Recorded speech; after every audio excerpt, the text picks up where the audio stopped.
Kami mohon perhatiannya kepada Bapak Presiden Jokowi. Sebaiknya kalian mengundurkan diri saja, karena tidak becus melayani kami. Karena kan kami adalah pembayar pajak yang menggaji kalian. Pemerintahan Jokowi ini paling amburadul dalam sisi ketatanegaraan, ketata pemerintahan, administratur negaranya buruk sekali, manajemennya buruk sekali. Negara kita sedang tidak berdaulat di bawah pemerintahan Pak Jokowi. Presiden Jokowi juga tidak berdaulat di dalam posisinya. Ada demo mahasiswa, bahkan saya lihat sudah ada korban. Hancur-hancuran negara ini. Allahu Akbar. Ini pertanda buruk. Kita doakan saja supaya Pak Jokowi ini segera menyerah dan mengundurkan dirilah. Dengarlah suara kami, suara rakyat Indonesia, suara masyarakat Indonesia, suara mahasiswa. Sebagai kontrol sosial, sebagai agen of change, betul kawan-kawan. Kalau kami tidak turun ke jalan, apakah kalian mendengar beberapa keluhan dari masyarakat Indonesia? Kalau kami tidak berdemonstrasi, apakah kalian tahu kesengsaraan masyarakat Indonesia? Hidup mahasiswa! Rakyat adalah raja. DPR goblok, Jokowi bego. DPR goblok, Jokowi bego. DPR goblok, DPR goblok, Jokowi bego. Itu sudah agak marah, silakan maki pemimpinnya. Dan tidak boleh ada pasal yang menyebabkan orang itu didelik, ya, karena memaki pemimpinnya akibat marahan dari masyarakat. Menurut saya tidak ada masalah, silakan.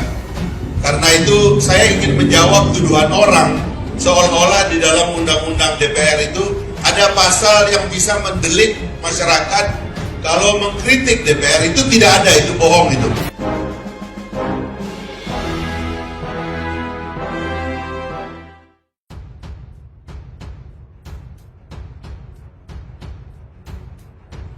Politikus PBB, lebih terhormat Presiden Jokowi mundur.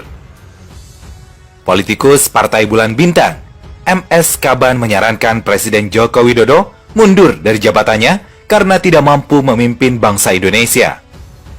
Bilang kepada Pak Jokowi, sudahlah Pak, sudah berantai-rantai kehidupan masyarakat kita ini, Masya Allah. Dari kemarin bulan Ramadan dihiasi dengan pertikaian, pembunuhan, bahkan kematian. Dari sebelum pilpres sampai sekarang, ini tanda-tandanya lebih mulia kalau Bapak Joko Widodo mengundurkan diri jadi presiden.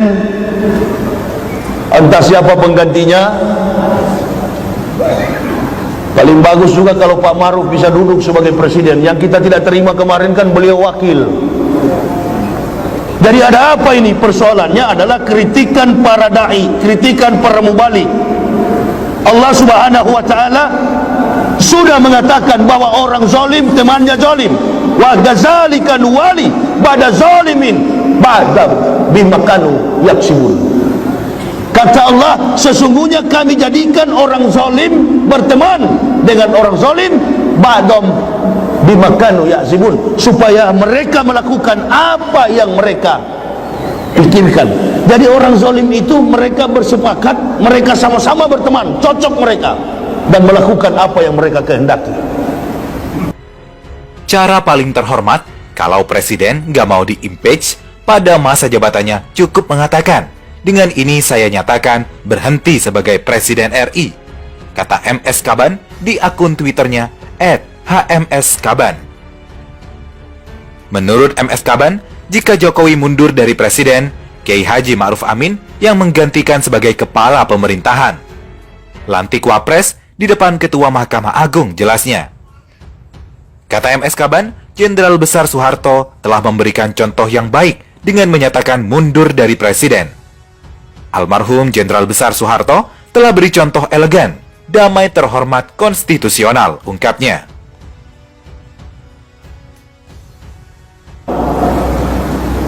Hancur-hancuran negara ini. Allahu Akbar. Ini pertanda buruk. Kita doakan saja supaya Pak Jokowi ini segera menyerah dan mengundurkan dirilah. Kita harus berdoa, minta kepada Allah, bilang kepada Pak Jokowi, sudahlah Pak, sudah berantai-rantai kehidupan masyarakat kita ini, Masya Allah. Dari kemarin bulan Ramadan dihiasi dengan pertikaian, pembunuhan, bahkan kematian. Dari sebelum pilpres sampai sekarang. Ini tanda-tandanya lebih mulia kalau Bapak Joko Widodo mengundurkan diri jadi presiden. Entah siapa penggantinya. Paling bagus juga kalau Pak Maruf bisa duduk sebagai presiden. Yang kita tidak terima kemarin kan beliau wakil. Jadi ada apa ini? Persoalannya adalah kritikan para da'i, kritikan para mubalik. Allah Subhanahu wa ta'ala sudah mengatakan bahwa orang zalim temannya zalim. Wa gazalika nuwali ba'da zalimin ba'da bima kanu yaksibun. Kata Allah, sesungguhnya kami jadikan orang zalim berteman dengan orang zalim ba'dam bima kanu yaksibun, supaya mereka melakukan apa yang mereka pikirkan. Jadi orang zalim itu mereka bersepakat, mereka sama-sama berteman, cocok mereka, dan melakukan apa yang mereka kehendaki. Jadi kita mau mendoakan, Nabi larang. Kalau kita mendoakan pemimpin yang zalim, kita mendoakan orang zalim, di dalam Islam dilarang. Rasulullah sallallahu alaihi wasallam, man da'a li zalimin bil baqa'i faqad saba an yusallahi fil ardihi. Barang siapa mendoakan orang zalim umur panjang, maka sama saja mereka mendurhakai Allah di muka bumi ini. Jadi siapa yang kita doakan sekarang? Ada yang bilang Irian kaya, Kalimantan kaya, Sumatera kaya, Aceh kaya, Riau kaya, Sulawesi kaya. Bukan Indonesia yang kaya. Yang kaya adalah orang Islam. Ini yang sekarang ini terzolimi, mayoritas.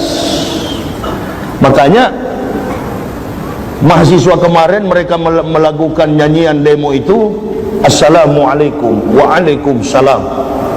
Artinya mereka menginginkan ada kedamaian. Sama dengan kita ustadz-ustadz juga berdakwah.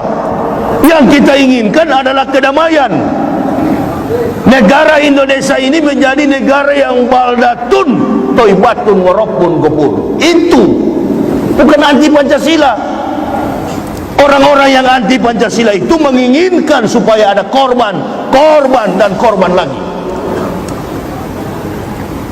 Kalau kami sebagai pendakwah ini jujur di hadapan Allah, yang dicap kemarin radikal, ustadz yang anti Pancasila, yang anti NKRI, justru kamilah yang berkeliling Indonesia untuk memberikan kontribusi bagi kebangkitan negara dan terutama Islam di masa datang. Coba Metro TV pernah merilis, ada itu, masih ada. Mereka pernah merilis satu siaran dan mengatakan bahwa sumbangsi finansial terbesar bagi negara ini adalah umat Islam. Dalam setahun pendapatan negara itu mencapai 200 miliar karena orang Islam melaksanakan umroh. Belum lagi orang melaksanakan ibadah haji. Pendapatan negara itu sampai mencapai triliunan. Tidak diimplementasikan sebagaimana membentuk kehidupan masyarakat Indonesia yang sempurna sebagai warga yang taat kepada Pancasila. Memang dijadikan landasan sebagai falsafah negara yang kemudian dipraktikkan dalam kehidupan keseharian kita, yang berbeda-beda kultur, berbeda-beda bahasa, adat istiadat, bahkan agama. Hadirnya Pancasila sebagai perekat ini dijadikan alat politik. Ini persoalan. Kalau sudah mati di tengah jalan, wafat, bahkan ada petugas juga yang dilempar batu, ada saya terima WA. Kasihan melihat siapa yang bermain ini. Kalau bukan para provokator yang tidak menginginkan Indonesia ini aman dan adil. Dia tidak adil, orang kafir itu tidak adil. Nah, dibutuhkan pemimpin yang adil. Biadlil umaro, pemerintah yang adil. Yang ketiga bisa qawatil akhniyah, kedermawanan orang-orang kaya. Yang keempat, bidakwatil fuqara'i, doa orang-orang miskin.